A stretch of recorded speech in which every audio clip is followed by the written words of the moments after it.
मदद करने वाला हाथ चुड़ैल के भयानक जाल में फंस गया।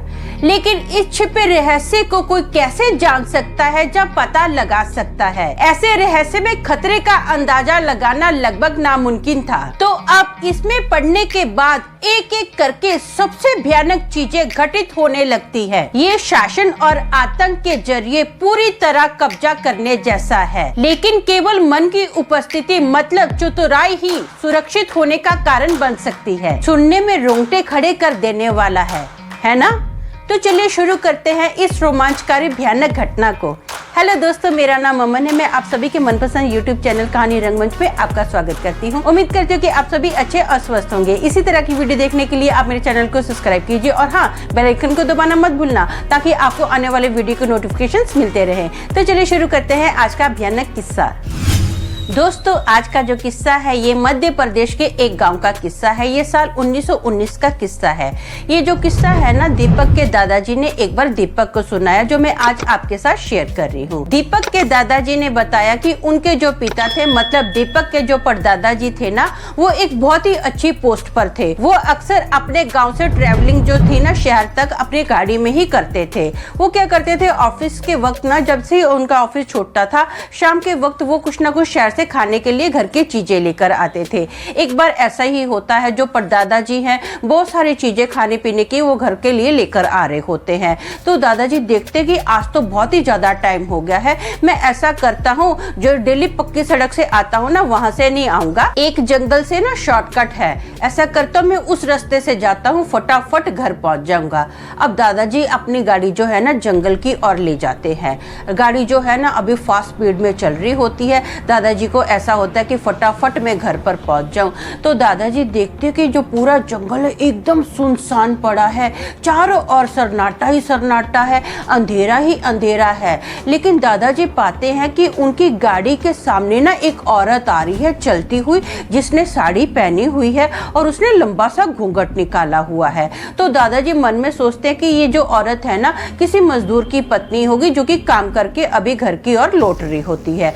अभी दादाजी इतना सोच ही रहे थे, वो जो औरत है ना धाड़ देने गाड़ी के सामने आ जाती है। दादाजी फट से ब्रेक लगाते हैं और गाड़ी से उतरते हैं। उस औरत को पूछते हैं तो ठीक है। वो जो औरत है ना कुछ रिप्लाई नहीं करती है। तो पर दादाजी उसको पूछते हैं कि इतनी रात को इतने घने जंगल के अंदर तू अकेली कर क्या रही है? वो जो औरत है ना अब रोना स्टार्ट कर देती है। तो पर दादाजी उसको बोलते हैं, रो मत, चिंता मत कर, मैं ऐसा करता हूँ, तू ना मुझे अपने घर का पता दे, मैं तुझे तेरे घर पर छोड़ देता हूँ। अब उसकी जो आवाज है ना पूरे जंगल में जोर से सुनाई देने लग जाती है।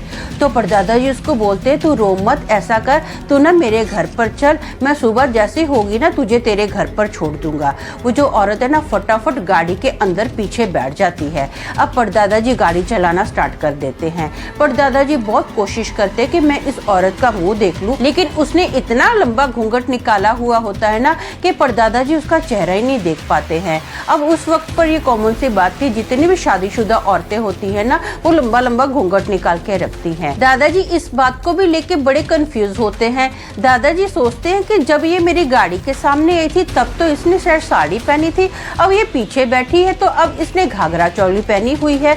मुझे समझ में नहीं आ रहा कि सच में इसने पहले साड़ी पहनी थी या घाघरा चोली पहनी थी। अब दादाजी ना बड़े कंफ्यूज होते हैं ये सारी बातों को लेकर। दादाजी सोचते हैं कि चलो जाने दो, इन सब बातों में ध्यान नहीं देने का है, फटाफट मुझे घर पहुंचना है, बच्चों को भी खाना रहेगा, वो इंतजार कर रहे होंगे। दादाजी अपनी गाड़ी तेज चलाते हैं और सीधा उनकी जो गाड़ी है ना घर पर आके रुकती है। बच्चे जैसी गाड़ी की आवाज सुनते हैं खुशी खुशी बाहर आते हैं कि पिताजी आगे, पिताजी आगे। उनकी वाइफ भी बाहर आती है। जो परदादी है ना वो इस औरत को देखती है। तो परदादी जी इस औरत के बारे में पूछते हैं कि ये औरत कौन है। तो परदादा जी बताते हैं कि ये जो औरत है ना मुझे रास्ते में मिली थी, ऐसा ऐसा ये रास्ते में मिली है मुझे, तो मैं इसको घर पर लेकर आ गया हूँ। ऐसा करते हैं आज का जो खाना है ना यही औरत बनाएगी। तो परदादी जी बोलते हैं ठीक है। तो परदादी जी को ना मन में थोड़ा डाउट होता है कि इतनी रात को ये अकेली औरत जंगल में क्या कर रही थी, कहीं कोई चोर वगैरह तो नहीं है। तो परदादी जी मन में सोचते कि मैं ना इस पर नजर रखूंगी। परदादी जी इसको किचन में लेकर जाते हैं, किचन में हर एक चीज बता देते हैं, ये चीज यहाँ पर पड़ी है और ये चीज यहाँ पर पड़ी है, अगर किसी चीज की जरूरत होगी ना तो तुम मुझे आवाज दे देना। तो ये औरत ना सिर्फ मुंडी हिलाती है, ऐसे करती है भी, मतलब ओके। तो परदादी जी अभी बाहर आ जाते हैं। परदादी जी बाहर आ जाते हैं, उनको 10 मिनट हुए होते हैं। तो परदादी जी सोचते हैं कि किसी चीज़ की कोई आवाज़ नहीं आ रही, कोई बर्तन की आवाज़ नहीं आ रही है, कोई भी किसी प्रकार का कोई भी आवाज़ नहीं आ रही है। मैं जाके देखूँ तो सही भाभी कि ये कर क्या रही है। तो अभी ना परदादी जी जो होते हैं वो किचन में जाते हैं।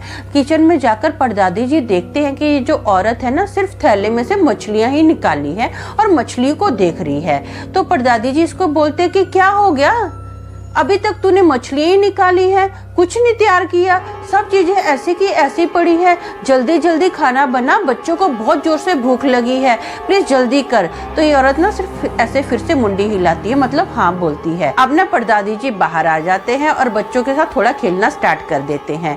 फिर से परदादी जी को ऐसा होता है कि चलो मैं देख कर आती हूँ, इस पर नजर तो रखूँ कर क्या रही है। फिर से 10 मिनट का और ज्यादा टाइम हो जाता है। 10 मिनट के बाद फिर से जो परदादी जी है ना वो किचन में जाते हैं। तो परदादी जी जब किचन में जाके इस औरत को देखते हैं ना तो परदादी की जो आंखें हैं ना वो बड़ी की बड़ी फटी की फटी रह जाती है। उनके पैरों तले तो जमीन निकल जाती है, क्योंकि परदादी जी ये देखकर हैरान हो गए कि ये जो औरत है ना कच्ची मछलियों को खा रही है और उसके जो कांटे हैं जमीन पर ऐसे फेंक रही है, नीचे फेंक रही है। बहुत सारे कांटे जमीन पर गिरे हुए हैं और ये जो औरत है कंटिन्यू मछलियों को खा रही है। उसके मुंह से भी खून निकल रहा है और इसकी जो स्किन है ना अजीब सी इसकी स्किन है, जैसे नॉर्मल इंसानों की स्किन होती है वैसी इसकी स्किन नहीं है। इसकी स्किन पूरी अजीब सी सफेद है और इसके बड़े बड़े दांत हैं, लंबे लंबे नाखून हैं और इसके पूरे बाल खुले हुए हैं, अजीब से इसके बाल बिखरे हुए हैं। अब परदादी जी इसको देखकर समझ जाते हैं कि ये कोई नॉर्मल औरत नहीं है, ये तो पक्का चुड़ैल है। परदादी जी क्या करते हैं, एक थाली लेते हैं और चूल्हे में ना आग जल रही थी। उस टाइम पे जो लोग थे ना कोयले से आग जलाते थे चूल्हे में, तो परदादी जी उस थाली में ना आग भरते हैं। और ये जो चुड़ैल है ना इसका बिल्कुल भी ध्यान नहीं है कि परदादी जी किचन में आए हुए हैं, इसको देख रहे हैं, इसका कोई ध्यान नहीं है। बस वो तो कच्ची मछलियां चबाने में कंटिन्यू लगी हुई है। परदादी जी क्या करते हैं, थाली में जो उन्होंने आग भरी हुई थी ना जलता हुआ कोयला इसके ऊपर जोर से फेंकते हैं। जैसे ही इस चुड़ैल के ऊपर आग फेंकी जाती है ना तो ये चुड़ैल ना जोर जोर से चीखे मारना स्टार्ट कर देती है और परदादी जी के घर से बाहर निकलती है। अब उसकी जो चीखें थी ना इतनी ज्यादा जोर जोर से थी ना तो आसपास के लोग भी देखने आ जाते हैं कि ये हो क्या रहा है। अब वो ना यहाँ से फटाफट भाग रही है क्योंकि उसको आग लग चुकी है। ये देखकर ना सब गांव वाले चौंक जाते हैं कि ये तो चुड़ैल है, हमारे गांव में क्या कर रही है। फटाफट अभी शाम का वक्त था, मैंने आपको बताया ना जिन जिन घरों में ना आग जल रही थी सब लोग क्या करते हैं अपना आग लेकर आते हैं और थालियां उसके ऊपर मार रहे हैं, आग से भरी हुई थालियां उसके ऊपर मार रहे हैं। ये जो चुड़ैल है यहाँ से चीखती हुई ना फटाफट एक अजीब से जानवर की तरह भागती है और यहाँ से 9-2-11 हो जाती है। किसी को कुछ नहीं पता चला कि ये कौन से रास्ते से किधर गायब हो गई। अब ना सब लोग जो होते हैं परदादी जी की बहुत ज्यादा तारीफ करते हैं। सब लोग बोलते हैं कि हाँ परदादी जी की होशियारी की वजह से ना उनका पूरा परिवार बच गया, यहाँ तक कि पूरा गांव बच गया। परदादी जी की हिम्मत की ना सब लोग वाह वाह करते हैं। तो दोस्तों मेरा मानना ये है कि अगर परदादी जी ने अपनी बुद्धि का इस्तेमाल नहीं किया होता और चीजों को अपने पक्ष में लाने के लिए सक्रिय रूप से काम नहीं किया होता ना तो मुझे लगता है कि मछली खाने के बाद शिकार का अगला नंबर इसी परिवार का होता। ऐसी इमरजेंसी के समय इस तरह की जो कार्रवाई होती है ना आमतौर पर बहुत ही ज्यादा सहायक होती है। तो आज के लिए बस इतना ही, कल फिर मिलेंगे और एक भयानक किस्से के साथ। तब तक के लिए शालोम, शांति और सलाम।